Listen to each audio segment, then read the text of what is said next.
Amy Winehouse, Jim Morrison, Kurt Cobain, Janis Joplin, Jimi Hendrix, Heath Ledger, River Phoenix, James Dean.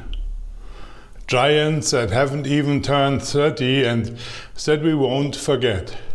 River Phoenix died at 23 and James Dean at 24.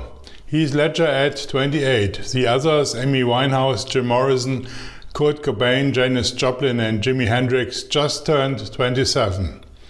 Everyone was at the top, achieved extraordinary things and, like a torch lit from two sides at the same time, burned down before their time. The voices and works of these stars are etched into records forever, their sparks of light immortalized on celluloid, preserved in bits and bytes for the future. They just weren't average, but extraordinary not only in what they created, but also in how they were as people. They gave their temporaries and their time a voice and a face. Who doesn't think of Woodstock when they think of James Joplin and Jimi Hendrix? When it comes to James Dean, who doesn't think of the rebellious youth of the 1950s from the movie Rebel Without a Cause? Was it their hunger for life that burned them out, the intoxication of success, the great sensitivity and the loneliness of fame? Janis Joplin once describes the roller coaster ride between the overwhelming love she experienced during a concert and her fall afterwards in the hotel room into the black hole of loneliness. And Jesus too belongs to this generation of giants. Ouch, some may think.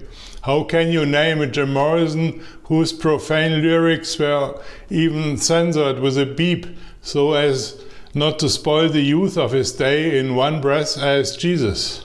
How can you compare drug-addicted and promiscuous artists whose moral attitudes are as different from Jesus' norms and values as night from day with Jesus?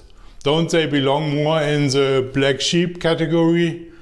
No matter how successful they may have been, didn't they ultimately fail in themselves in life, whatever the reason was? We, the masses, hype our heroes and superstars, but Jesus doesn't see only the outer performance, but right down to the heart.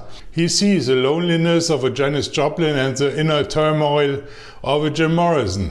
Did Jesus not experience many things this way himself? Being in the public eye and yet alone in his heart, connected to his disciples on a human level, but they don't really understand what moves them. Those closest to him, Peter, James and John, fall asleep in the Garden of Gethsemane, leaving him alone. So he begs them to stay awake with him for fear of dying. The people who cheer him up and then drop him at the end. The constant attention of the crowds. When will he give a speech? When will happen another miracle? With which local personality will Jesus have lunch today? I can't believe it. He's eating with a tax collector. The next scandal is born. And so Jesus is under constant tension like a modern rock star. It's paradoxical, so hyped on the one hand, but so lonely at heart. Lonely as a human can be, but he needs that loneliness from the world that nobody can fill, because that loneliness is loneliness and emptiness for God. Withdrawn into darkness, night becomes a place for Jesus to listen to God and then to become the voice of God during the day. God is near, turn back. Open your heart to God, who is your Father and loves you. Being popular, being celebrated by the masses, having success and money is less than nothing. A heart that asks for the will of God, that's the name of the game. Because fame and money are fleeting, but the love of God and your next is eternal. How popular this truth was among his contemporaries, we see on Good Friday. God bless you, my friends. See you next time.